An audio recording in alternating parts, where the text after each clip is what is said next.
egresado de la Universidad Nacional de Trujillo, actualmente médico residente de cirugía general por la Universidad Nacional Mayor de San Marcos, en el Hospital Nacional Alberto Sabogal Sologure.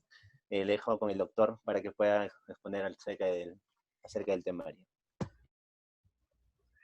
Buenos días. ¿Qué tal? Como ya Teófanes había comentado, mi nombre es Gianmarco Correa, soy residente del Hospital Sabogal de cirugía general.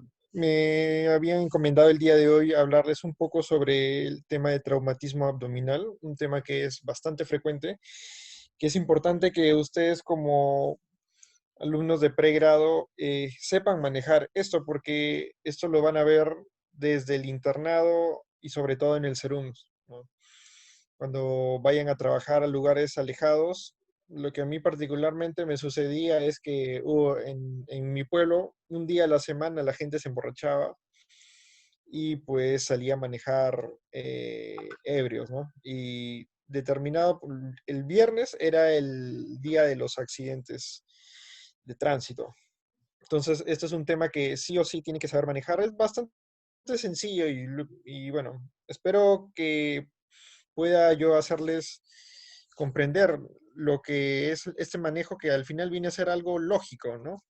Un buen manejo del examen físico, de exámenes de laboratorio y ver cuál es el manejo más oportuno, ¿no? Bueno, no sé si pueden ver la pantalla completa. Doctor, póngale en presentación completa para que pueda Pues que lo ver. estoy con... Ah, ya, ahí está. Ajá. Sí, ahora está bien, doctor. Listo. Bueno, eh, como les decía, ¿no? Existen diferentes tipos de traumatismo abdominal. Es una patología bastante amplia que va a involucrar y va a depender la presentación de los síntomas y de los signos va a depender de los órganos a los cuales se vean afectados. Como ustedes saben, el abdomen es como una caja de Pandora.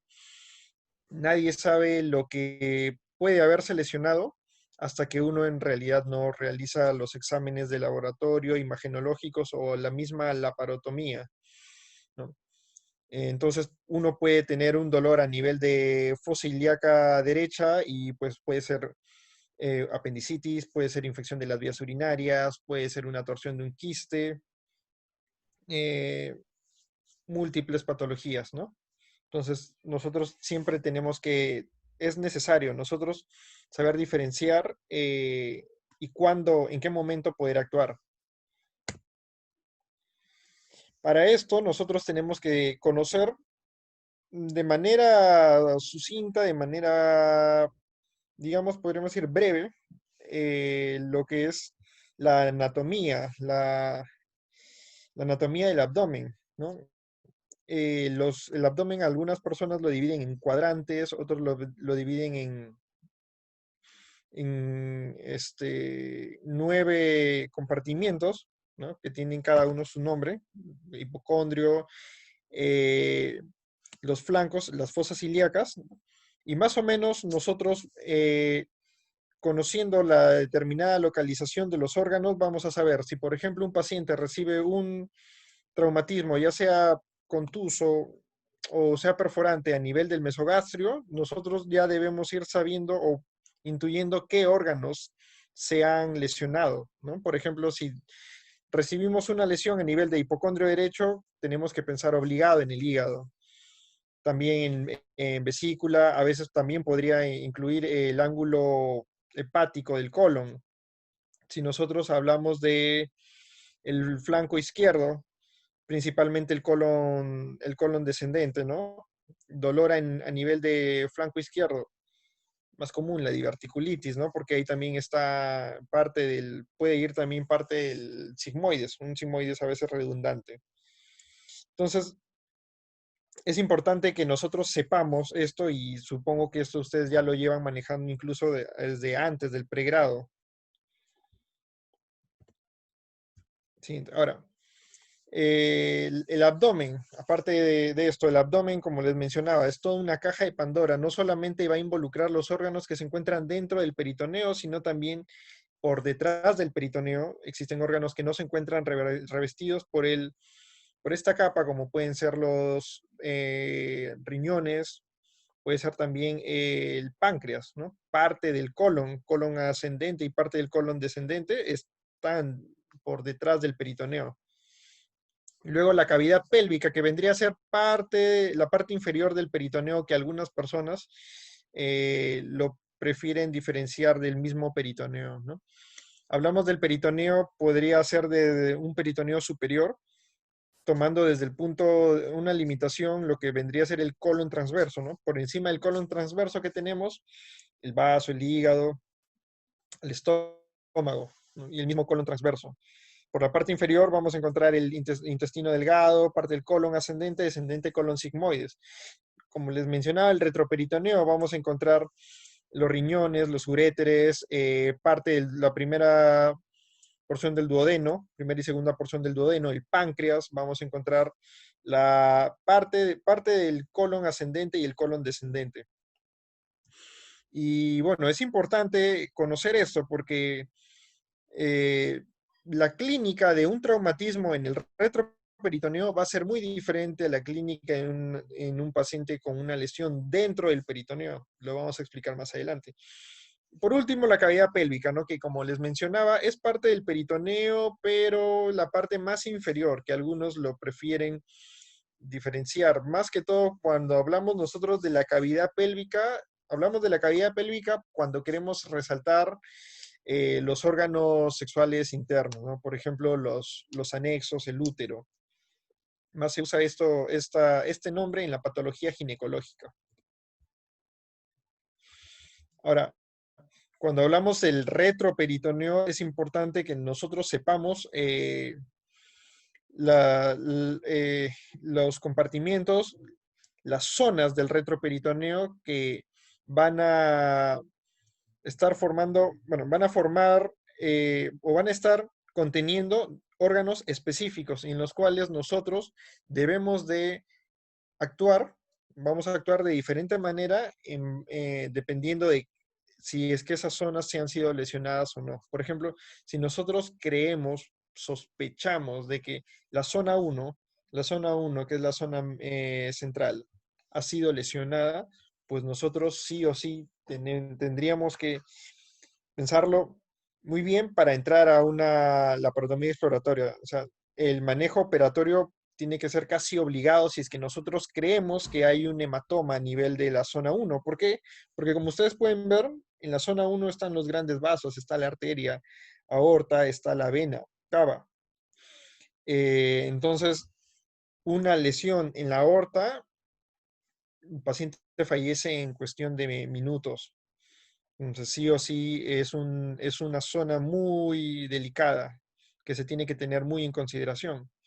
Si tenemos, creemos que hay una lesión a nivel de la zona 2 y el paciente está estable, ¿no? Podríamos manejarlo desde el punto de vista de un manejo expectante.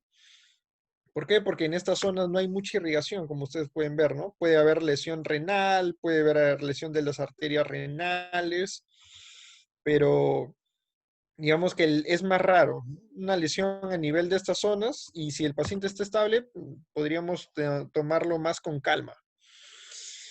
Y por último, la zona 3, ¿no? La zona 3 en la cual es la zona, prácticamente la zona del retroperitoneo de la pelvis.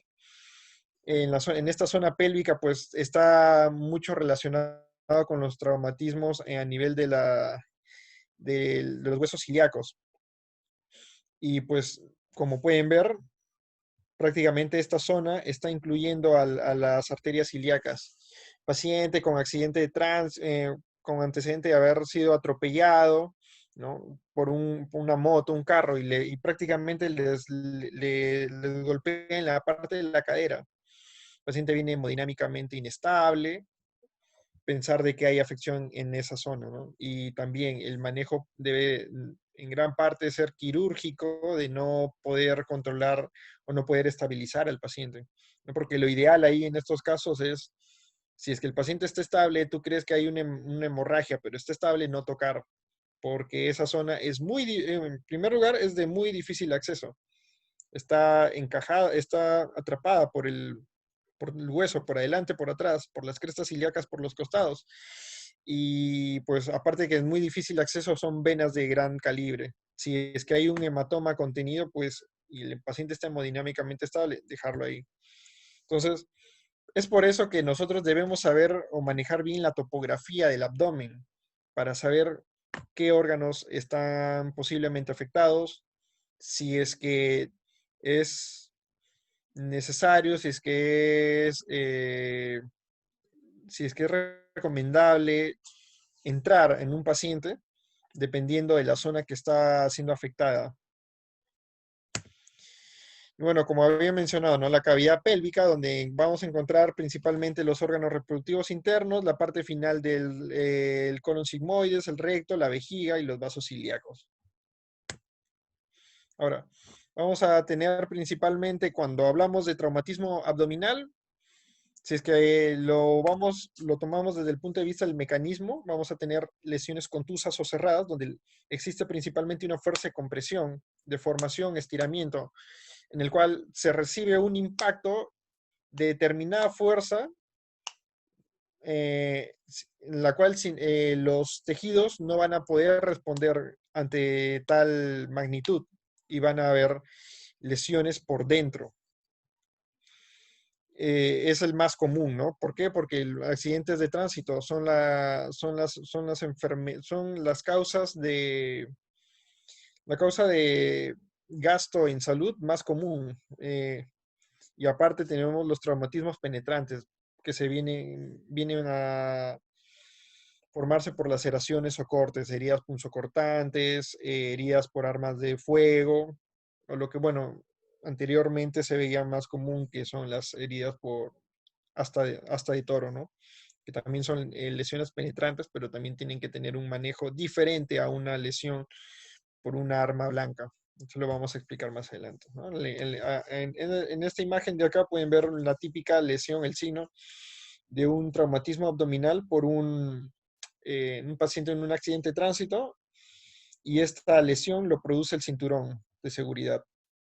El carro desacelera con fuerza, el paciente va hacia adelante y el cinturón lo ahorca prácticamente al abdomen.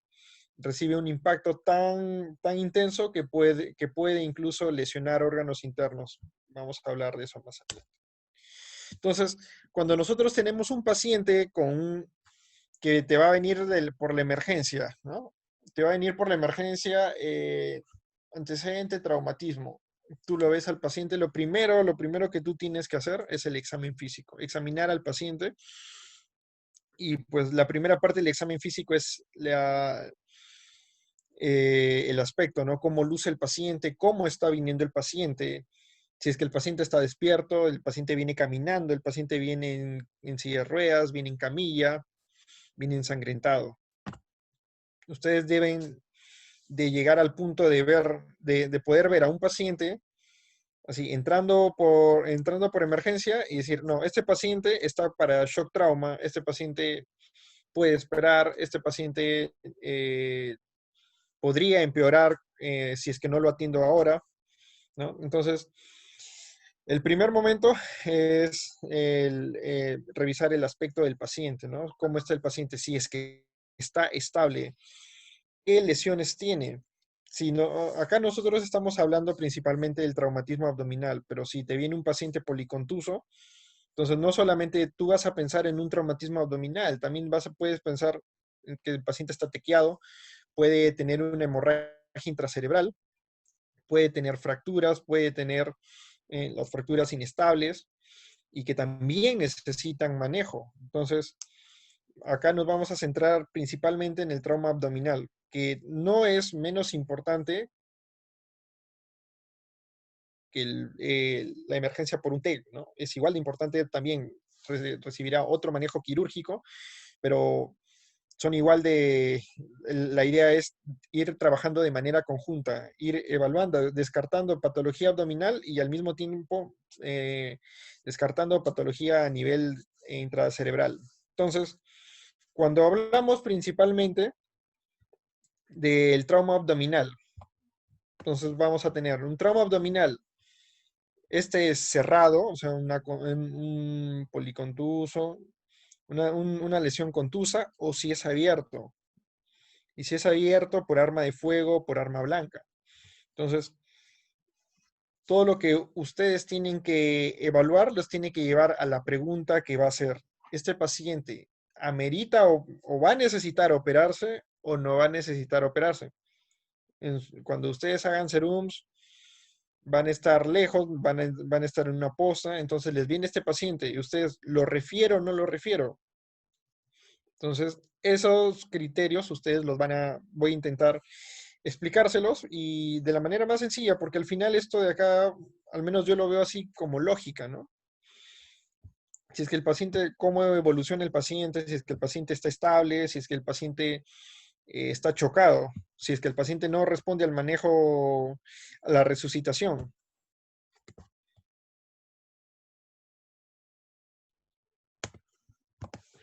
Ya. Entonces, luego el examen físico, y supongamos que ustedes ya han descartado patología de que le compete a neurocirugía, a traumatología, vamos a estabilizar al paciente. Lo primero que tú tienes que presumir en un paciente que ha sufrido un traumatismo abdominal es que el paciente por dentro puede estar sangrando. O sea, de repente tú lo ves al paciente con el abdomen sin lesiones superficiales, pero no sabes qué está pasando por dentro. Entonces tienes que prepararte. Examen físico, signos vitales y estabilizar al paciente. Lo primero, colocar una vía. Si es que tú sabes que el paciente está chocado, colocar una vía de grueso calibre, de 18 para abajo, 18, 14 o 16, porque ese paciente va a necesitar que le retes fluidos a chorro, ¿no? Y pues un catéter de bajo calibre no te va a ayudar en eso. Tiene que ser de grueso calibre. Colocación de sonda Foley y sonda nasogástrica. ¿Por qué? Porque la sonda nasogástrica nos va a ayudar a detectar si es que el paciente tiene una lesión a nivel de tracto gastrointestinal. Puede tener una lesión perforante. Tú crees que ha perforado el estómago, le colocas una sonda nasogástrica y ¡pum! Empieza a botar sangre. Entonces, ese es un punto más que te podría indicar, no, este paciente va a necesitar manejo quirúrgico. Sonda Foley, ¿por qué? También porque el paciente puede recibir una lesión contusa, puede haberse lesionado a nivel de la sínfisis púbica, puede haberse lesionado la pared anterior o la pared posterior de la vejiga, o puede haberse lesionado a nivel de la pelvis renal. La sonda Foley te va a ayudar a descartar si es que hay pérdida de sangre a nivel de estos órganos de una manera temprana. Si es que el paciente te viene chocado, reposición a volumen. Este cuadrito de acá lo van a ver bastante y es un cuadro que ustedes lo tienen que manejar. Es un cuadro en el cual clasifica el shock hemorrágico en sus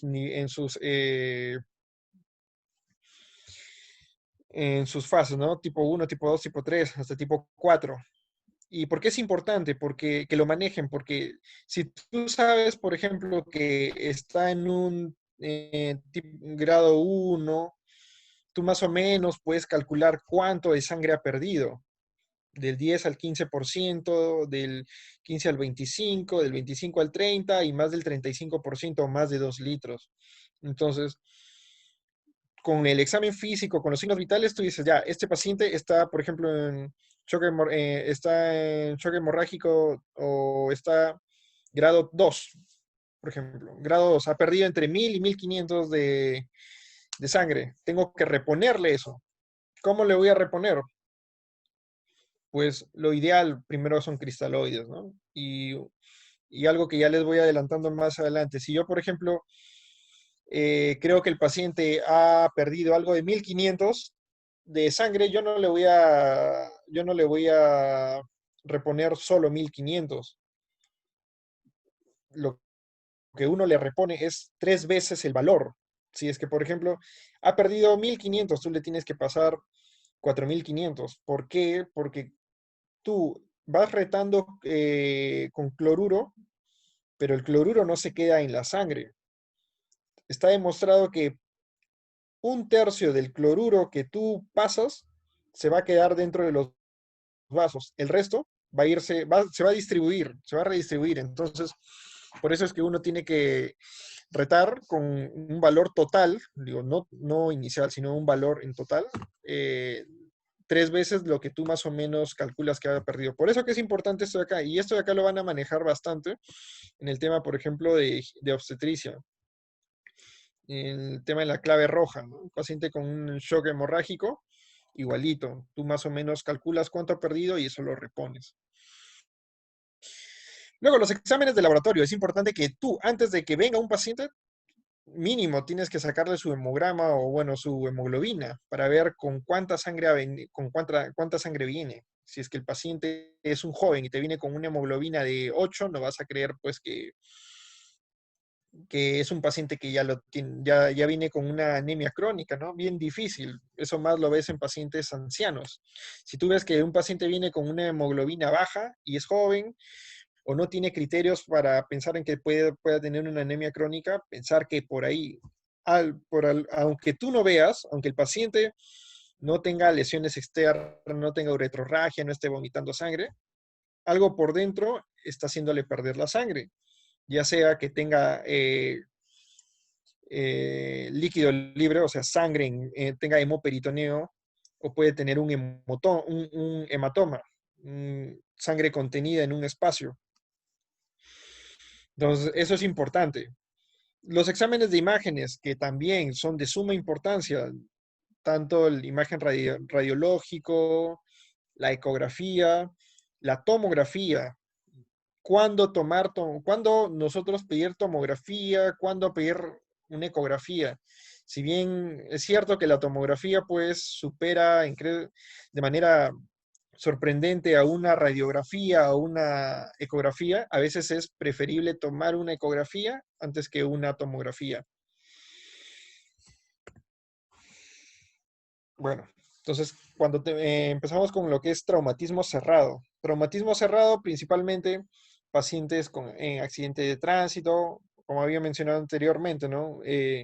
Una lesión por un cinturón de seguridad, pacientes que vienen agredidos, les han tirado un rodillazo en el abdomen, pacientes que se han rodado por las escaleras, ¿no? Eso es muy común, sobre todo en ancianos. Entonces, a lo que tu algoritmo te debe llevar es, ¿el paciente necesita operarse o no necesita operarse? Inicialmente el examen físico, ¿no? El examen físico que más o menos te orienta en un 65%. 65% de qué tan mal está el paciente. Y este examen físico no debe ser único. El examen físico tiene que ir revaluándose. Si, por ejemplo, tú ves que el paciente está estable, tú tienes que volver a evaluarlo. ¿Por qué? Porque de repente por dentro puede tener una pequeña fuga que al momento lo está manteniendo estable, pero conforme van pasando las horas, de repente el líquido libre va aumentando y lo va a desestabilizar. Entonces, mientras más vayas realizando el examen físico, más repetidas veces, su sensibilidad va a ir aumentando. Entonces, te viene el paciente con traumatismo cerrado. Tú observas, no tiene lesiones a nivel de abdomen, pero no sabes lo que está pasando por dentro. Entonces, examen, funciones vitales, ¿el paciente está estable o no está estable? Supongamos que el paciente está inestable. Lo que tú tienes que hacer, bueno, en los hospitales grandes, ¿no? Lo que nosotros tenemos, shock trauma. Le colocas un monitor, le colocas la vía y ves cómo está su frecuencia cardíaca, si su presión, si es que está muy baja, cloruro, a chorro, con tal de elevar la presión, mientras que vas ganando tiempo para sacarle un examen de sangre, le vas haciendo una ecografía, le vas haciendo, o de repente te lo llevas a rayos X. La resucitación inmediata y los exámenes auxiliares. Ahora, ya de repente ustedes habrán escuchado lo que es el ECOFAST. El ECOFAS es la ecografía de emergencia que usualmente se encuentra en los tópicos de shock trauma. El ECOFAS implica una revisión ecográfica de 4 puntos, de 4 cuadrantes, 4 sitios en particular, que me van a ayudar, me van a orientar si es que el paciente está perdiendo sangre y en qué cantidad. Si tomamos en cuenta que el abdomen es como, vamos a poner esta imagen, ¿ya? 4 cuadrantes, como si fuera un rombo. El primer punto que nosotros vamos a evaluar es a nivel de pericardio. ¿Por qué? Descartar que no haya una lesión en corazón, una lesión perforante, o una lesión que haga que el paciente desarrolle un hemopericardio, ¿no? Y al final termina siendo un shock cardiogénico, un shock hemorrágico, ¿no? Descartamos que el paciente no esté perdiendo sangre o no tenga una laceración a nivel de corazón. Ese es el primero que se evalúa. El corazón está bien, no hay ninguna lesión, paso a los siguientes 2 puntos, que van a ser los ángulos hepáticos y los ángulos esplénicos. ¿Por qué? Porque en esta zona es donde se suele acumular líquido o sangre. Recordemos que el paciente viene echado, recostado. Entonces, por debajo del hígado, el espacio de Morrison, lo que se conoce a esta zona, es donde nosotros vamos a descartar que no haya líquido, que no haya, si es que el paciente viene por antecedente de caída, tú encuentras líquido, lo primero que tienes que pensar es que está sangrando, ¿no? ¿Y qué puede estar sangrando por acá? Hígado, principalmente. Ángulo esplénico. ¿Qué puede estar sangrando por el ángulo esplénico? El vaso. Y por último, el fondo de saco. La parte más inferior. ¿Por qué? Porque todo lo que vaya a sangrar por acá, sangre por estómago, sangre por colon, va a ir a resumirse en el fondo de saco, que es como es un saco al final, ¿no? Y ahí se va a acumular la sangre. Entonces, esos son los 4 puntos que nosotros sí o sí tenemos que evaluar. Bueno, entonces eso es la ECOFAS. Ahora, radiografía simple. Claro, ¿por qué? Si nosotros pensamos en un paciente, por ejemplo, le han golpeado, le han tirado un rodillazo en el abdomen, tiene dolor intenso, tú le tomas una radiografía y a nivel por encima de hígado, tú ves aire, la cúpula diafragmática está elevada, tú ves aire en un paciente en una radiografía de cúbito, un paciente normalmente no tendría por qué tener aire en el peritoneo. Si es que tiene aire es porque se ha perforado una víscera hueca, colon, intestino, delgado, estómago.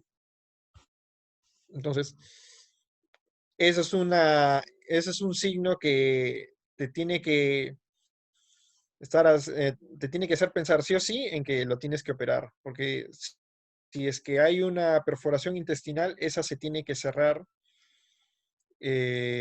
Una perforación intestinal que da hacia peritoneo se tiene que cerrar de todas maneras, porque si no te puede conducir a una sepsis, una peritonitis. O también, por ejemplo, un paciente que recibe un traumatismo contuso, una lesión fuerte, el impacto podría ser que la cúpula, el hemidiafragma pueda romperse y hacer que las asas intestinales, como ven acá, se eleven hacia el hacia el tórax. Y el paciente va a cursar con una clínica de disnea, ¿no? Y eso de ahí también, sí o sí, se tiene que operar. Aparte de estos, existe la tomografía, que cuando nosotros pedimos tomografía, cuando no. Los que de repente ya han hecho internados sabrán más o menos lo que implica que un paciente se le realice una tomografía. Usualmente el tomógrafo está en un ambiente separado del hospital. Entonces, imagínate que tú tienes un paciente inestable. Estás pensando que sí o sí necesita operarse. O sea, tú tienes un 80% o 70% de certeza que este paciente está para operar. Ha venido hipotenso, la hemoglobina baja. ¿Te vas a arriesgar a llevarlo hacia el tomógrafo? Porque piensa que para sacar, si para, así sea una emergencia, tiene que ir el técnico a decirle, tengo un paciente para una tomografía, ya, tráelo. Lo llevas, como les cuento, está lejos. Entonces, si ustedes piensan así, más o menos, no te vas a arriesgar a llevar un paciente que está hemodinámicamente inestable a tomografía. Si es que tú crees que un paciente eh, está mal, su EcoFast, que lo tienes ahí, el ecógrafo a la mano, mientras que le vas reponiendo el cloruro, lo vas estabilizando, lo metes a sala.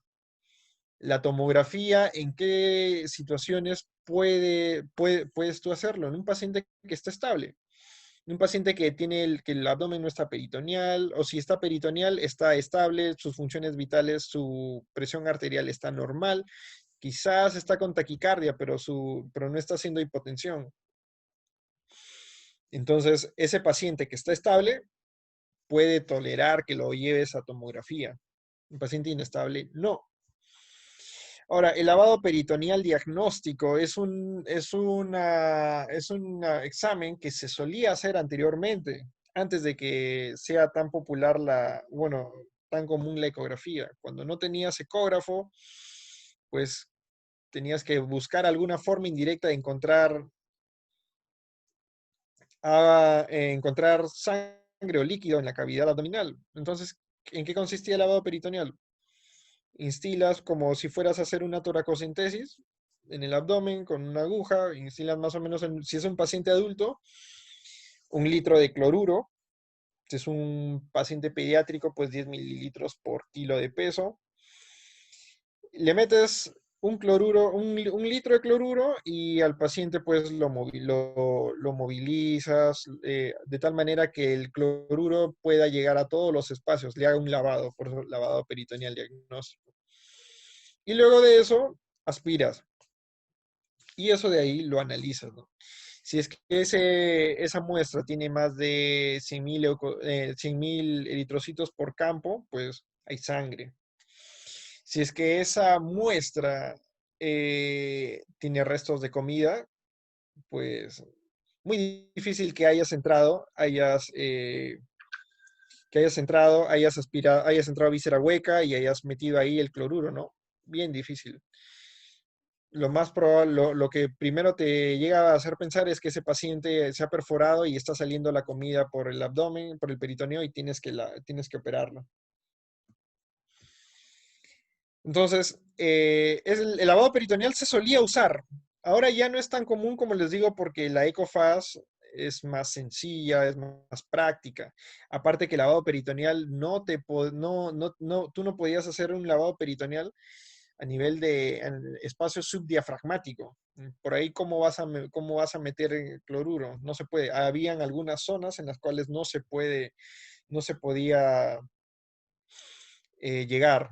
O, por ejemplo, un traumatismo, una hemorragia a nivel de retroperitoneo. Tampoco, porque está fuera el peritoneo. Tú metes el cloruro y prácticamente el peritoneo está normal, pero la hemorragia está por atrás, ¿no?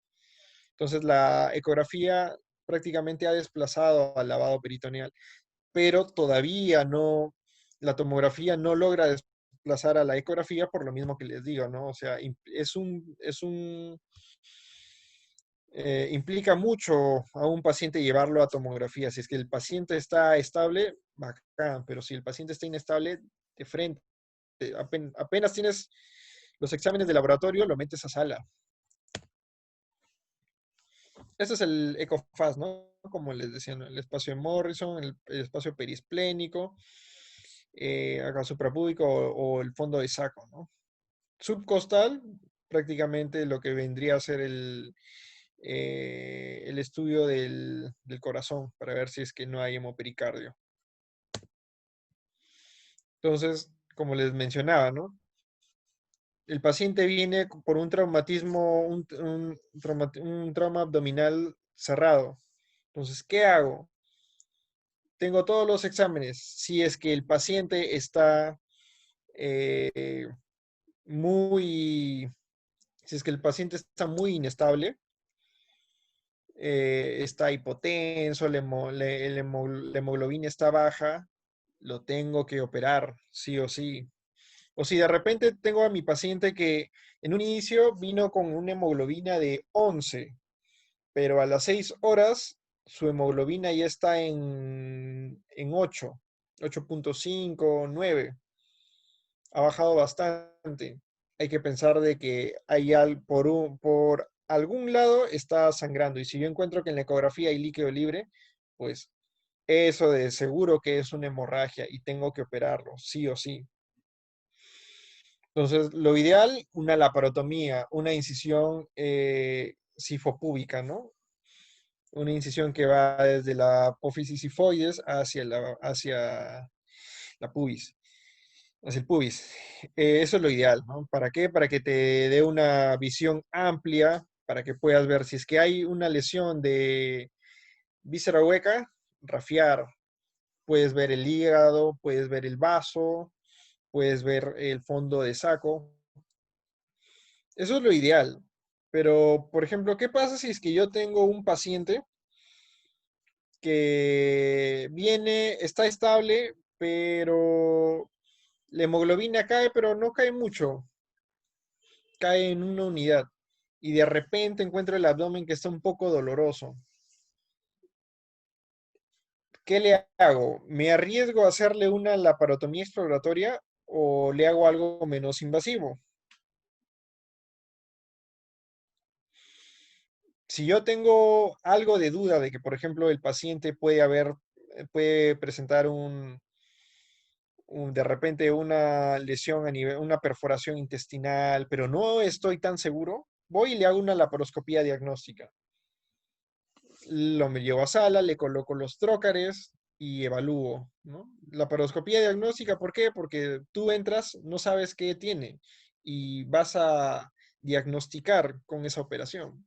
Entonces revisas todo, incluso la laparoscopía te ofrece una mejor visión que la laparotomía, porque la cámara puede entrar por zonas donde la laparotomía no te va a dejar explorar. Por ejemplo, en la parte posterior del hígado, la cámara puede entrar perfectamente, ¿no? Este es el hígado, la cámara viene así, por debajo del hígado, y tú por afuera mueves el lente de la cámara para que la cámara mire hacia arriba. Entonces, ves. En cambio, en una laparotomía exploratoria, el hígado está pegado. ¿Cómo tú levantar el hígado para ver por debajo? Es imposible. Entonces, si es que tú no tienes mucha certeza de que amerite operar o no, le haces una laparoscopía diagnóstica. No te arriesgas. Si tú en la laparoscopía ves que, por ejemplo, hay una lesión de un gran vaso, o hay una perforación intestinal que de repente uno no es tan bueno suturando de manera laparoscópica, lo conviertes y no hay ningún problema. ¿No? Si es que ameritaba convertirla, pues no pierdes nada. Y si pues entras y no encuentras nada, pues tampoco, ¿no? No le has hecho gran daño al paciente, el paciente no va a terminar con un tremendo chuzo, simplemente va a terminar con 3 agujeritos y pues ahí no pasó nada. Por eso les digo, cuando nosotros pensamos en una laparotomía exploratoria o cuando en una laparoscopía diagnóstica. Otro criterio, por ejemplo, es cuando un paciente te viene de emergencia y tú encuentras el abdomen duro, el abdomen bien doloroso. Un abdomen en tabla, un abdomen doloroso podría ser por dos razones, ¿no? Una por un hemoperitoneo, porque la sangre también irrita el peritoneo, o puede ser también una perforación de víscera hueca. Y mientras más intenso es el dolor, pues tú te debes ir imaginando que la lesión es más severa. Entonces, ahí, pues, si tú estás pensando en que el paciente está sangrando y, pues va a ir mal, tú de frente le haces una laparotomía exploratoria. Ya no vas a esperar una laparoscopía. Si es que el abdomen está un poco doloroso, pero te hace medio dudar, una laparoscopía. Entonces, como les digo, el manejo es simplemente intuitivo, ¿no? Es por lógica. Viendo cómo va a reaccionar el paciente, si te va a dar tiempo, le haces su tomografía. Si es que no, su ecografía. El paciente sigue inestable, lo hidrato, lo resucito. Continúa inestable. Eso me está haciendo pensar de que ya no es un hematoma, porque si yo le meto cloruro, en teoría el hematoma es un sangrado contenido, ¿no? Puede bajarte la hemoglobina, pero si tú le repones con cloruro, la presión se va a mantener porque el sangrado es contenido. Pero si tú le sigues pasando cloruro y la presión sigue baja, baja, baja, es porque hay algo ahí como un caño abierto que está ahí botando todo lo que tú estás agregando. Entonces, lo opero. Ahora viene el traumatismo abierto, que también es otro algoritmo similar, pero tiene ciertos puntos que también uno tiene que tener en cuenta. En primer lugar, arma blanca, ¿no? Arma blanca viene a ser todo tipo de lesión por objeto punzocortante, puede ser por un cuchillo, por un punzón, por un vidrio. Y bueno, esto de solo un tercio pasa a la pared abdominal es cierto. ¿Por qué?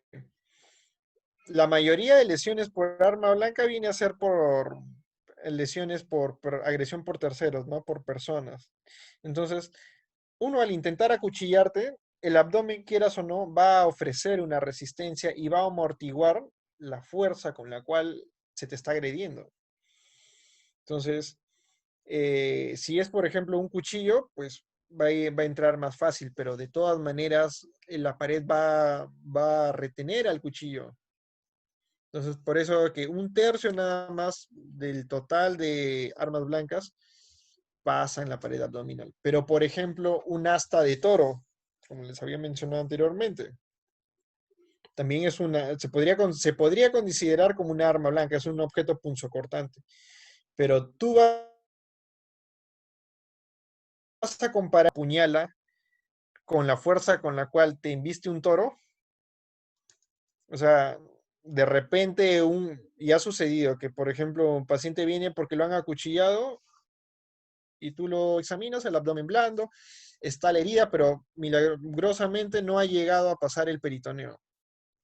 Se ha quedado en pared, en músculo nada más. Pero un asta de toro, sí o sí, pues por la potencia con la cual el toro te embiste, tú no debes dudar. Esa lesión puede haber penetrado peritoneo, ha lesionado víscera hueca o puede haber lesionado hígado. Sí o sí lo tienes que operar. Cuando es arma blanca y el paciente está estable, pues pensar tranquilo, hay que esperar, en estos pacientes, por ejemplo, si es que están estables, su tomografía. Si es que, por ejemplo, y recuerdo, ha sido pregunta en NAM, no, de la residencia. ¿Qué pasa? ¿Cuál es el primer manejo en un paciente que viene por una lesión por arma blanca? Paciente bien estable, lo han acuchillado, viene caminando. ¿Qué es lo primero que uno tiene que hacer? Es explorar, es el examen físico, explorar la herida. A veces, si es que el paciente está tranquilo, lo echas en la cama y pues ves la herida, incluso te colocas guante, metes tu dedo por la herida y puedes llegar a palpar, ¿no? No, esta lesión se ha quedado solamente, no pasa, pero con cuidado, no por intentar meter vayas a perforar. Despacio entras y puedes percatarte que, por ejemplo, esta lesión no ha ingresado, se ha quedado en pared abdominal. Observación, nada más. Pero si, por ejemplo, llegas y ves que o sientes que ha ingresado al peritoneo o por la misma herida tú ves el asa intestinal, sí o sí, bueno, tú tienes que entrar a operar. Si es que el paciente está estable, pero ha ingresado a peritoneo, ¿qué puedes hacer? Una laparoscopía diagnóstica, pones tus trócares y pues por dentro ves la herida, ¿no? El orificio que sí, de hecho, ha penetrado el peritoneo. ¿Y tú qué vas a hacer con la laparoscopía? Vas a buscar si es que ha lesionado víscera hueca. Si es que no ha lesionado víscera hueca, pues simplemente y no hay líquido libre, nada, tú has revisado el paritocólico derecho, paritocólico izquierdo, fondo de saco, no hay sangre, nada, pues simplemente cierras y paciente pasa a observación. Pero si es que tú entras con tus trócares y ves que hay una lesión, hay perforación, ese cuchillo ha perforado, no es muy, no es muy, no es muy larga. También depende de la experiencia del cirujano. ¿Tú crees que lo puedes suturar laparoscópicamente? Pues rafías sin ningún problema. Pero si te viene un paciente que está, bueno, si el cirujano no tiene mucha experiencia y a veces sucede, prefieren convertirla para rafiarla. Ya eso es un criterio ya del cirujano, ¿no? Pero lo ideal es que si el paciente viene por arma blanca, lo primero que tienes que hacer es explorar la herida. Si es que al explorar la herida no pasa no pasa a la cavidad abdominal y no está sangrando, porque también puede suceder que con el cuchillo te vayas a una epigástrica y pues las epigástricas son vasos bien gruesos, ¿no? Eso sí tendría de alguna manera que ligarse. Pero si la hemorragia es contenida, no hay hemorragia activa, pues simplemente tú lo observas. Si es que tienes la sospecha de que pasa el peritoneo, la paroscopía diagnóstica. La paroscopía diagnóstica, si es que no hay nada, a su casa, pero si es que encuentras, no a su casa, perdón, ahí acabó todo, ¿no? No hay sangrado ni nada.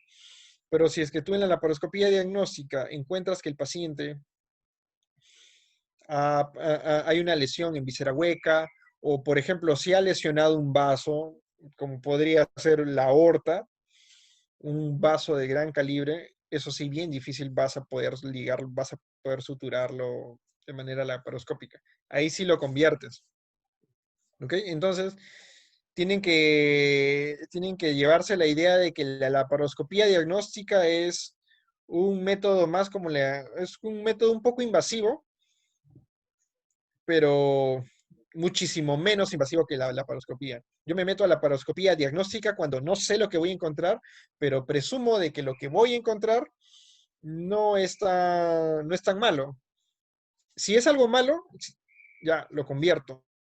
No pierdo. El paciente ya está en sala, no te demora más que unos minutos retirar el equipo de la laparoscopía y empezar a abrir. Y bueno, espero que se me haya entendido o me haya dejado explicar lo que en este tópico de arma blanca, ¿no? Si es perdón, si es por asta de toro o por una lesión por arma blanca en la cual tú crees que la lesión ha sido muy potente, no vas a perder tiempo y no lo vas a dejar en observación. Las astas de toro sí o sí tienen que operarse porque por el impacto te pueden perforar. Lo más común en perforaciones, en lesiones perforantes, el órgano que más se perfora, que más se daña, perdón, en traumatismos perforantes, son las vísceras huecas. A diferencia de los traumatismos contusos, donde lo que más se lesiona es la víscera maciza, ¿no? Como es el hígado o el vaso. Esto también es importante, es incluso pregunta de NAM, pregunta de la residencia, ¿no? Traumatismo penetrante, víscera hueca. Contuso, víscera sólida. Bueno, Ahora, con respecto a la arma de fuego, si nosotros llevamos el mismo concepto de la diferencia entre el cuchillo y el asta de toro, el arma de fuego va a ser como un asta de toro, porque es un objeto que ingresa con demasiada potencia. Entonces, tú de hecho, que si viene un paciente por arma de fuego en abdomen, tú tienes que operarlo sí o sí, pensar en que lo vas a operar sí o sí, porque existe, por la fuerza del impacto, existe una gran posibilidad de que esta lesión eh, puede haberse llevado un vaso, puede haberse llevado un, un as intestinal, ¿no? A veces pasa con tanta potencia que la bala le hace dos lesiones, ¿no? Lesiones en espejo se llaman, por su cara anterior y por su cara posterior. Entonces, si es un arma de fuego, el paciente está estable, tomo su tomografía, pero con el fin de yo ir preparándome, saber qué es lo que me voy a encontrar en la operación. Si es que no está estable, pues de frente, ¿no? Le saco sus prequirúrgicos, su examen de sangre, grupo sanguíneo y ya lo meto a sala. Le pido sus paquetes de sangre, todo eso, ¿no? Entonces, como les explico, ¿no? Siempre intenten hacerlo más por la lógica, ¿no? Arma de fuego es algo muy potente, entonces de hecho que me va a lesionar algo. Arma blanca, alguien te acuchilla, la pared abdominal te lo retiene, puede que sí, como puede que no. Entonces, ¿cómo va el paciente? ¿Cómo evoluciona? ¿Cómo está la exploración de la herida? Si es que la herida pasó al peritoneo y el paciente está estable, la paroscopía. Si es que el paciente ha cruzado peritoneo, lo más probable es que, y está inestable, pues digamos que la inspección, mmm, digamos que no va a tener tanta confiabilidad, ¿no? Si es que ya tú ves que el paciente está inestable, de hecho que ya perforado abdomen. Bueno, este es un cuadro del UpToDate donde más o menos te explica el logaritmo en una lesión por arma de fuego, ¿no? Un paciente viene hemodinámicamente inestable, con signos de peritonitis, está eviscerado. Si es que sucede eso, inmediatamente laparotomía. No vas a perder el tiempo en una laparoscopía, laparotomía. Si es que está estable y tú al examen físico encuentras signos de, o bueno, el paciente, conforme van pasando las horas, va empeorando. Por eso les mencionaba que el examen físico es importante, el examen físico repetido es importante. Entonces, si es que tú estás pensando en que es una lesión, vas a encontrar una lesión grande, una laparotomía. Pero si crees que podría no ser tan grave, una laparoscopía. Todo depende del criterio del médico, como les explico, ¿no? Hay cirujanos que se sienten más cómodos con la laparoscopía y hay otros que se sienten más cómodos con la laparotomía.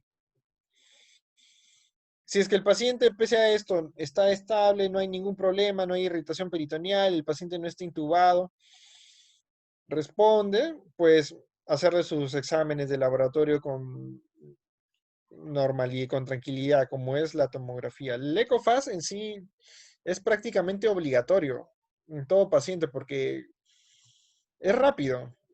O sea, sucede que viene el paciente, la enfermera le está colocando la vía, le están colocando los monitores. Mientras que están haciendo eso, el cirujano ya está con su ecógrafo ahí evaluando, buscando el líquido. No te lleva más de 5 minutos, a diferencia de la tomografía, ¿no? Entonces, si es que tú encuentras algo raro, pues la parotomía o la paroscopía. Pero si no, observación. A veces los dejamos a los pacientes en observación con hemograma control a cada 6 horas. Si es que tú ves que la hemoglobina se mantiene, no hay líquido libre, la hemoglobina no ha bajado, normal, el paciente se puede ir a su casa.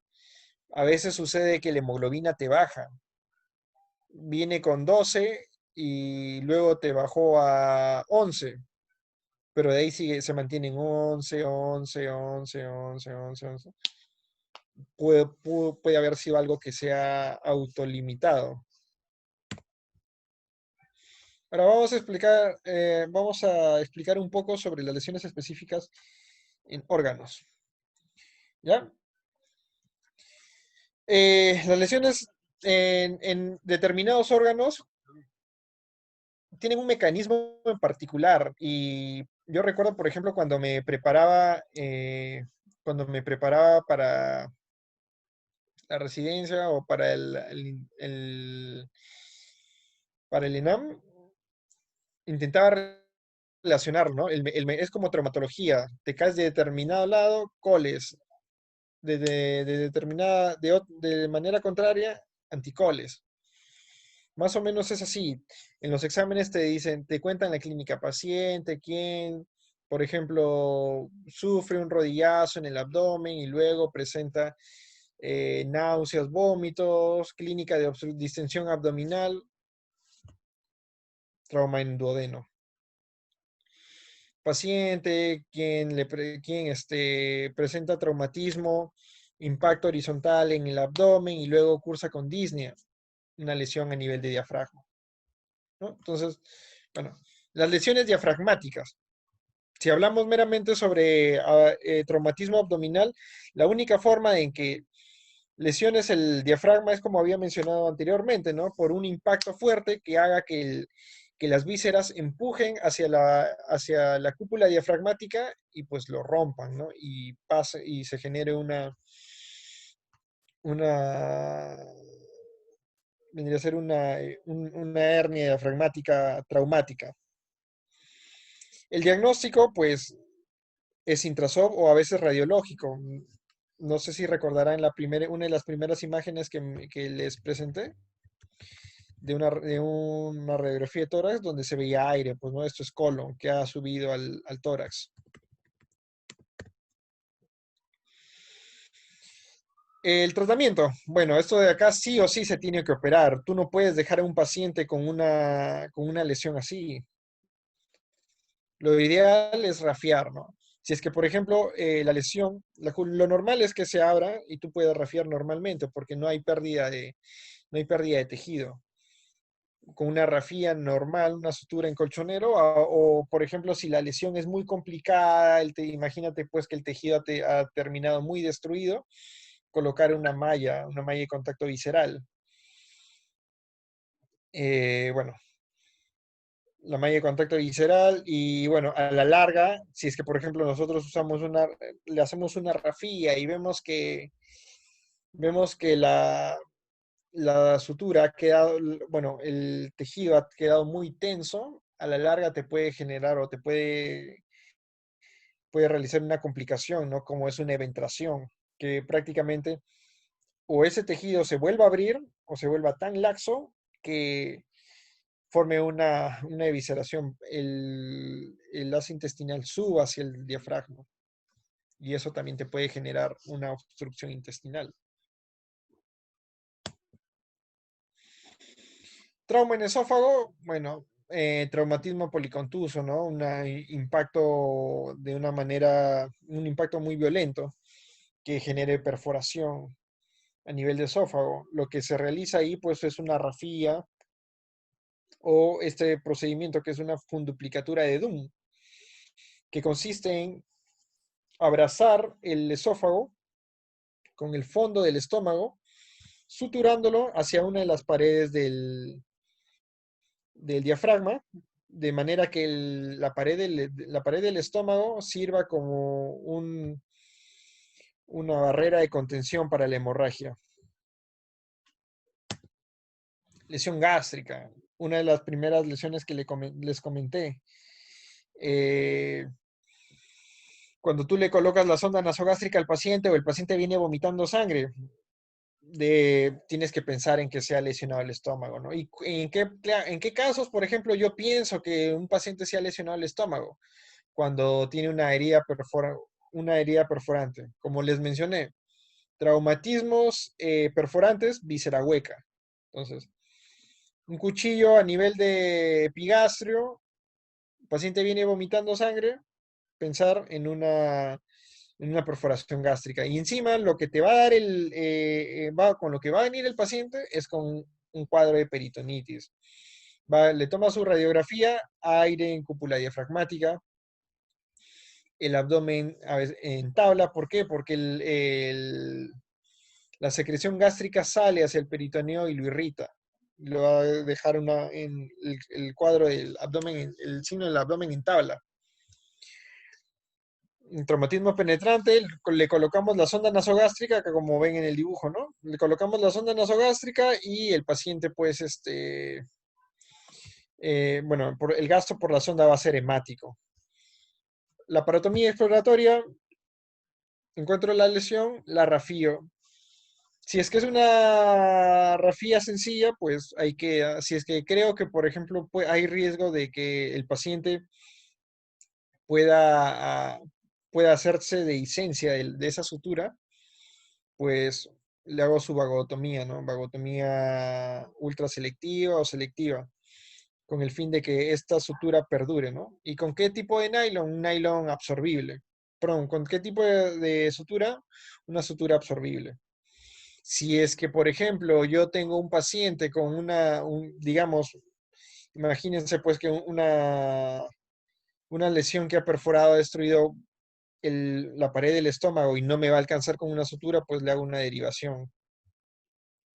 Le hago una resección del segmento dañado, pues y le hago una derivación, una anastomosis gastrointestinal, con el fin de disminuir el riesgo de que genere una dehiscencia de esa sutura.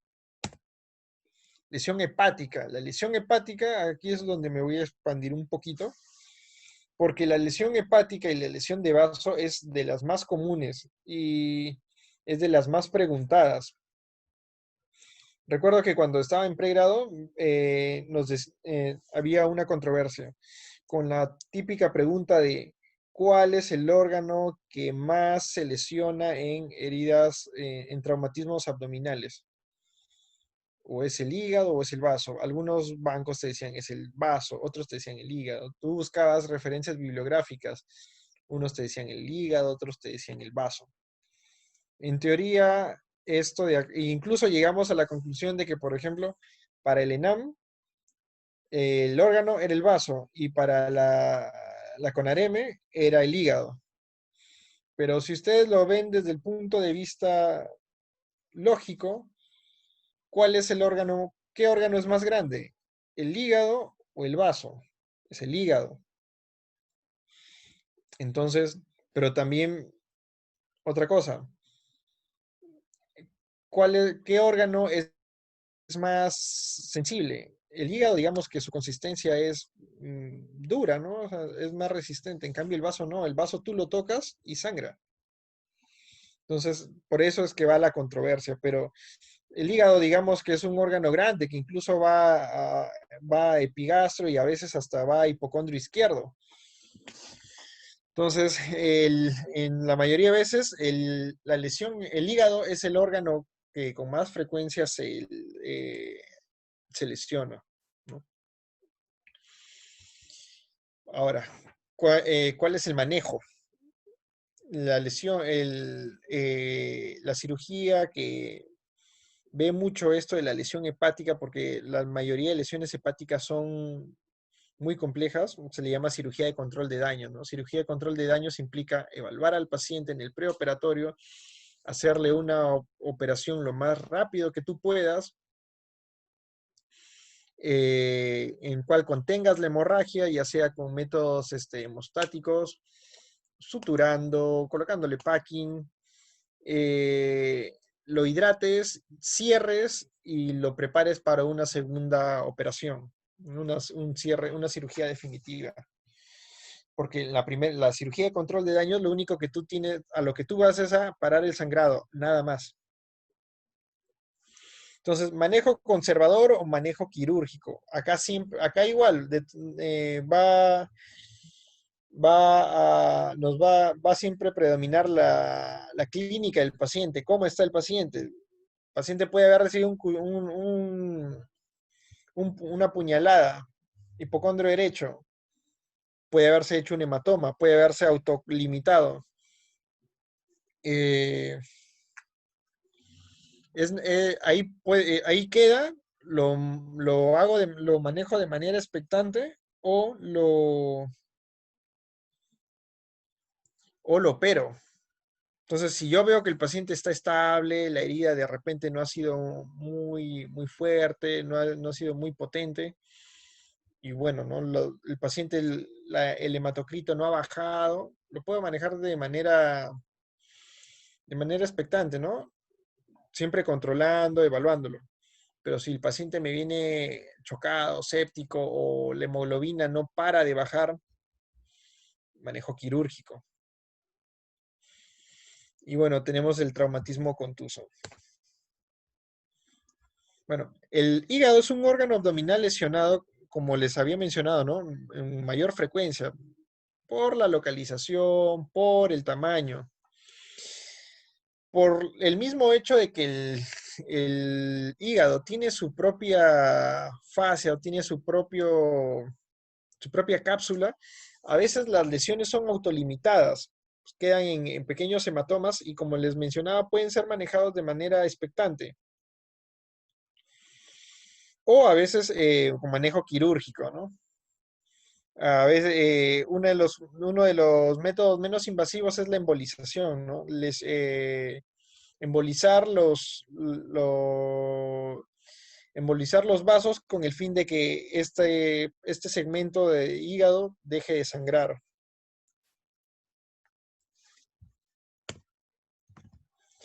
Los grados del hematoma hepático es algo que ustedes también deben manejar. Esto de acá es simple memoria. Yo recuerdo que lo hacía de manera progresiva. Es algo que siempre preguntan. Grado 3, ¿qué compromete? Grado 4, tanta cosa. El grado 6, ablución hepática, ¿no? Ya prácticamente el hígado destruido.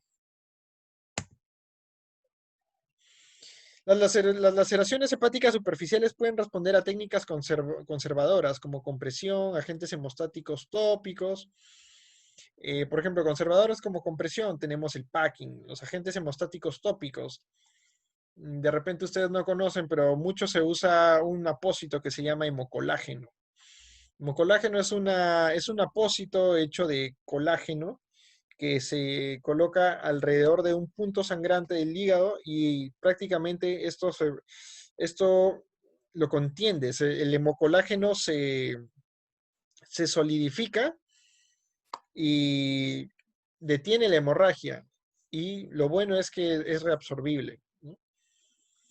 Técnicas electroquirúrgicas o el empaque. Las técnicas electroquirúrgicas, por ejemplo, cauterización con el electro, la coagulación, es un poquito, al menos la experiencia que yo tengo, ¿no? A veces, por ejemplo, están haciendo colelabs, estamos haciendo las colelabs, se retira la vesícula y pues tú ves uno que otro punto sangrante en el lecho vesicular. Tú vas con el hook, que es digamos que es el electrobisturí de la laparoscopía, y tú vas cauterizando esos puntos sangrantes. Pero a veces sucede que conforme tú más vas cauterizando, más vas sangrando.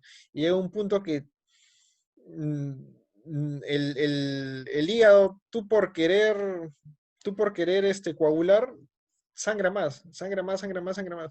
Entonces, es algo que a veces técnicas electroquirúrgicas se tiene mucho cuidado.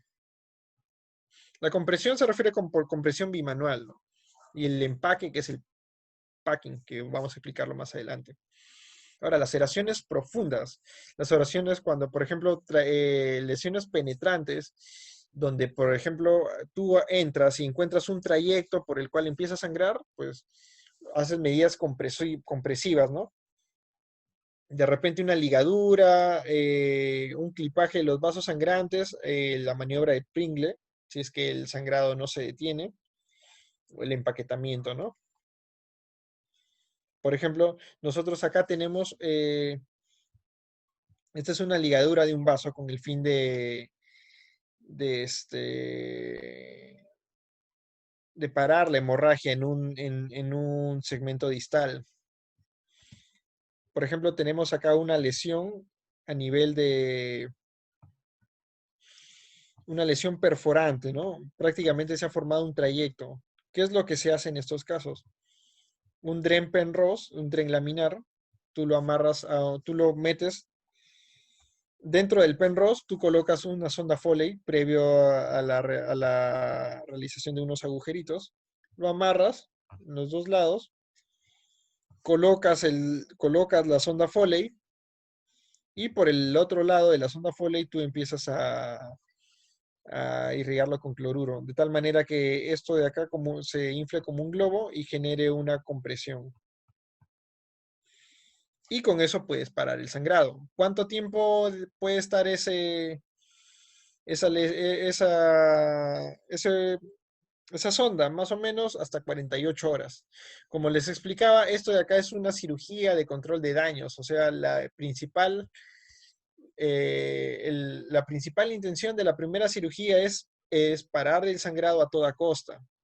No importa que coloques cuerpos extraños, el paciente le vendrá la sepsis con el pasar de los días, pero la hemorragia, si no lo paras, pues, se muere ahí mismo, ¿no? Entonces, dejas la sonda Foley y lo retiras pues en 48 horas en una operación posterior, revisando pues que ya no haya sangrado.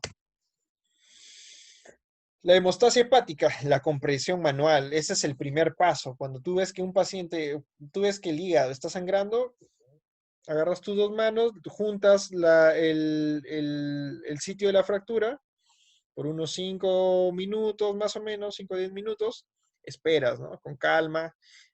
A veces sucede que para el sangrado, otras veces no. Bueno, esta maniobra proporciona un control temporal y rápido de la hemorragia hepática para permitir el tiempo suficiente para la reanimación. No pretende ser un medio definitivo para controlar la hemorragia. Es bien difícil, como les decía, ¿no? Que con la compresión pare, más aún cuando es una lesión grande. Esa es la compresión manual, ¿no? Tenemos acá una línea de fractura y por ahí puede haber sangrado profuso, tú agarras tus gasas y lo presionas con el fin de que el sangrado pare. Mientras que vas reponiéndole la sangre, vas hidratándolo, vas estabilizándolo, ¿no? Y te da tiempo para que el paciente, o sea, tenga un mejor pronóstico. También esto de acá se hace rápido, ¿no? Lo ideal es que este tipo de cirugías no excedan a los 90 minutos, porque mientras más tiempo está el paciente con el abdomen abierto, lo expones a la hipotermia. Y la hipotermia es un criterio de mal pronóstico. La maniobra de Pringle, que es una de las maniobras más preguntadas en los exámenes. Maniobra de Pringle, ¿qué involucra? Algunos dicen que es la ligadura de la arteria hepática y la vena porta. Otras veces te puede venir simplemente como la ligadura del ligamento hepatoduodenal, ¿no? Porque por ahí están pasando los vasos. Se tiene que hacer con una pinza, lo que nosotros llamamos un clamp blando. Clampas las arterias, clampas los vasos, pero no los lesionas. ¿Cuánto tiempo puedes estar con la maniobra de Pringle? O sea, no es esto definitivo. Un paciente no podría vivir con la puerta clampada. Esto de acá es solamente hasta que o sea, te da tiempo para suturar, para colocarle un packing, para realizar otras maniobras con el fin de reducir el sangrado, ¿no? Son maniobras desesperadas, podríamos decirlo. El pinzamiento de la vena porta el pinzamiento portal puede detener o reducir significativamente la hemorragia hepática y ayudar a diferenciar el sangrado, debido a que los vasos de entrada hepáticos del sangrado, perdón, lo leí muy rápido. Lo que sucede es que nosotros al clampar podemos nosotros diferenciar si es que el sangrado viene por el punto hepático o puede ser del otro lado, ¿no? Si es que yo estoy clampando la irrigación del hígado y me sigue sangrando, pues entonces no va por ahí la cosa. El sangrado viene de otro lado, puede ser el vaso el que está sangrando y no me doy cuenta y le estoy prestando más atención al hígado. Como les mencionaba, ¿no? ¿Cuánto es el tiempo en el cual la maniobra de Pringle puede durar? Más o menos un promedio de 30 minutos, ¿no? De 10 hasta 75 minutos. Más allá, pues te expones a producirle necrosis hepática al paciente. El empaquetamiento o packing es uno de los más usados. El packing consiste en empaquetar el hígado con gasas, nada más. Las gasas se empapan de sangre, la sangre, como saben, se coagula y las vuelve duras a las gasas. Entonces, digamos que las gasas coaguladas le, le dan al hígado una resistencia. Se usa en sangrados leves a moderados, ¿no? El empaquetamiento peripático solo no es probable que tenga éxito si la compresión manual no ha logrado controlar la hemorragia. Este es el packing. Empaquetar el hígado, ¿no? Colocarle gasas por todos los lados, al costado, adelante, arriba, abajo. ¿Y por cuánto tiempo? Igual, 24 a 48 horas. Pasadas las 48 horas, como esto es un cuerpo extraño, hay sangre coagulada, esto se infecta. Usualmente estas heridas pues son contaminadas. Ha sucedido, pues tengo la experiencia de que retiramos un packing a las 72 horas, pero fue porque el paciente estaba hemodinámicamente mal. O sea, se le había colocado el packing, pero habían pasado las 48 horas, pero si nosotros lo sometíamos al paciente, el paciente estaba hipotenso, se iba a morir. Entonces tú ves riesgo a beneficio, lo meto a sala para sacarle las gasas y lo expongo a un shock hemorrágico o lo dejo ahí esperando hasta que el paciente se compense. Recuerdo que cuando sacamos las gasas, pues las gasas estaban purulentas, tenían un olor fétido.